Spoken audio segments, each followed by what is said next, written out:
Good evening and welcome to Washington Week. I'm Franklin Foer. Jeffrey Goldberg is away. This week, President Donald Trump abandoned Ukraine and its President Volodymyr Zelenskyy in an Oval Office meeting that devolved into a display of raw anger. The fallout has been swift and intense. Some Republicans are calling for new leadership in Ukraine, while some European allies are breaking with the United States. There's a lot to sort through, but here to help us make sense of it all are Peter Baker, the chief White House correspondent for the New York Times, Jonathan Karl, the chief Washington correspondent at ABC News, Ashley Parker is my colleague and a staff writer at The Atlantic, and Nancy Youssef is a national security correspondent for the Wall Street Journal. Welcome back to Washington Week. Peter, history will remember Volodymyr Zelenskyy as a great defender of democracy, and today he was booted from the White House. Yeah.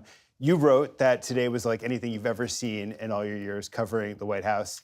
Unpack that for us. Well, look, I mean, it's not that American presidents don't sometimes get frustrated or angry with their foreign counterparts. They just don't usually do it on camera and at the volume and intensity that we saw today. And it was a real, it was practically a shouting match.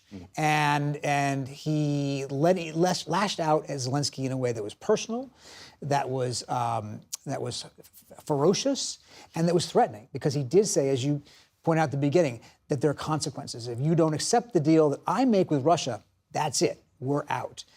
Big consequences for Ukraine, which has been under attack now really for 11 years as Zelenskyy tried to educate Trump and J.D. Vance, only to have them not listen.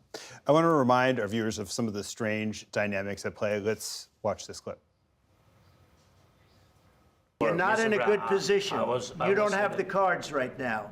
With us, you start having I'm not cards. playing cards. Right now, you don't. You're playing cards. Mr. President. You're playing cards. Serious. You're gambling with the lives of war. millions of people. You're gambling with World War III. You're gambling with World War III. And what you're doing is very disrespectful to the country, this country. That's back to you. Far more than a lot of people said they should have. Have you said thank you once this entire meeting? No, in this entire meeting, have you said thank you? John, Senator Chris Murphy and others have described this as an ambush. Was this, in fact, a premeditated confrontation? No. I mean, look, the context here is earlier in the week, the president met with Macron, France. He met yesterday with Starmer of the United Kingdom. And those meetings went fairly well, even though the disagreements are quite deep between the United States and our European allies right now. This was not expected to go this way, but I will tell you this. I'm told that before Zelenskyy arrived at the White House, there was a pre-meeting in the Oval Office with the president, with Vice President Vance, with the Treasury Secretary Bessent, who, of course, went to Kyiv and met with Zelenskyy, with Marco Rubio, the Secretary of State, with the National Security Advisor, Mike Waltz. And Trump, in that meeting, was quite irritated and quite angry, not interestingly, so much at Zelenskyy. He was actually upset with his own team. He thought this minerals deal that they were supposed to sign, the framework, it wasn't even a deal, this was a framework, a phase one that was supposed to be signed today, was not strong enough for the United States. The United States was not getting a big enough share of Ukraine's natural resources. So he was primed to be. So he wasn't spoiling for a fight, but he was in a grumpy mood. He was in a that's fair. Okay.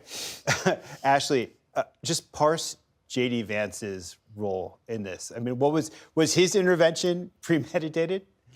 So what's interesting is when you watch these clips, the real moment when it goes more off the rails than it already is what you just played, where Vance starts going after Zelenskyy and saying, you haven't said thank you once in this meeting.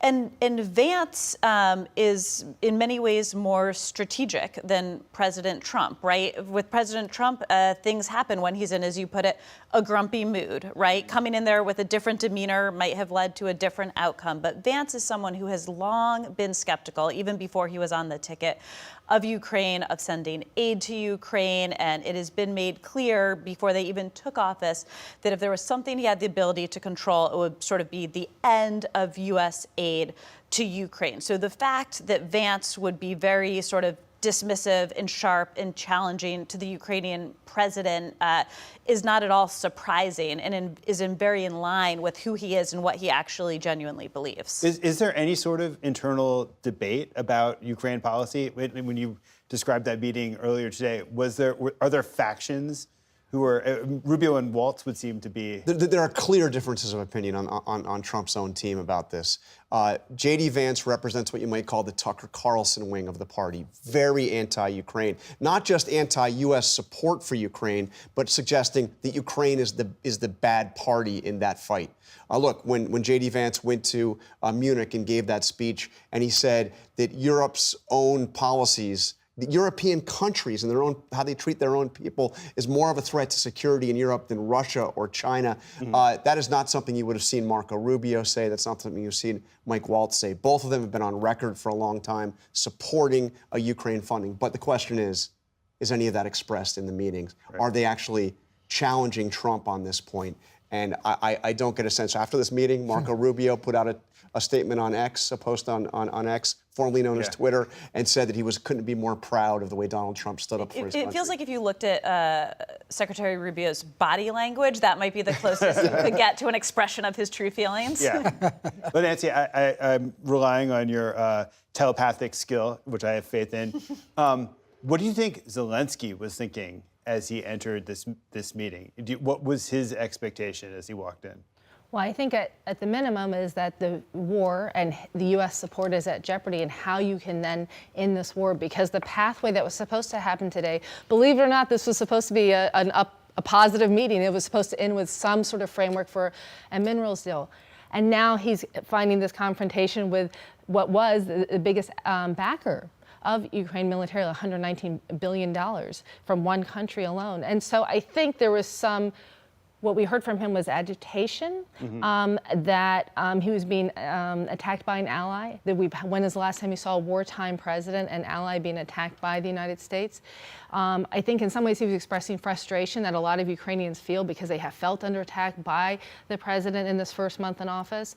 And I think you started to see him, particularly in that Fox News interview afterwards, start to lay out a framework for what do you do if the U.S. is not going to be the kind of allied partner that they were just a month ago, that going forward they're going to have to depend more on Europe for weapons and support, and potentially have to conduct the war differently if they can't get the kind of weapon support that they've gotten throughout this war.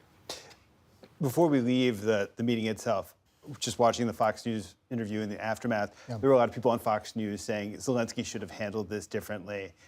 Just as a matter of course, if he had reacted differently, would there have been a different outcome? It's possible. If you watch the entire thing, the first 40 minutes, there's some friction there, right? They obviously are stating different positions. And Zelenskyy is very intent on saying, I don't want a simple ceasefire because that simply empowers the Russians. It has to be a bigger deal. And you shouldn't trust Putin. He is not a good faith actor. And he's making these points to Trump, but he's really trying to convince Trump. He brings these pictures of Ukrainians who've been held prisoner, right, and showing Trump how badly they've been treated by the Russians. He's trying to get through to Trump that Putin is not a good guy. But he doesn't have the defer and flatter gene that Starmer and Macron have, right? He doesn't play to Trump's ego the way these other foreign leaders have decided. Well, it's not like that actually their strategy actually broke through with Trump. You could argue it doesn't make a difference, but they don't get yelled at, right? And their goal in these meetings seems to be not to get yelled at. Zelenskyy has a lot bigger problems than being yelled at. His problem is if the biggest ally he has withdraws his support. I mean, it may prove to have been a miscalculation on Zelenskyy. Not that he was the one that provoked this, not that this is his fault how this played out. But look, if he had played to Trump's ego, if he hadn't, gotten the kind of indignant response that he had to J.D. Vance, I mean, for good reason. But if he hadn't done that, cameras could have gone back. They could have had their lunch. They could have signed their preliminary agreement. There still would have been a lot more to go. But he's now in a very, very bad situation.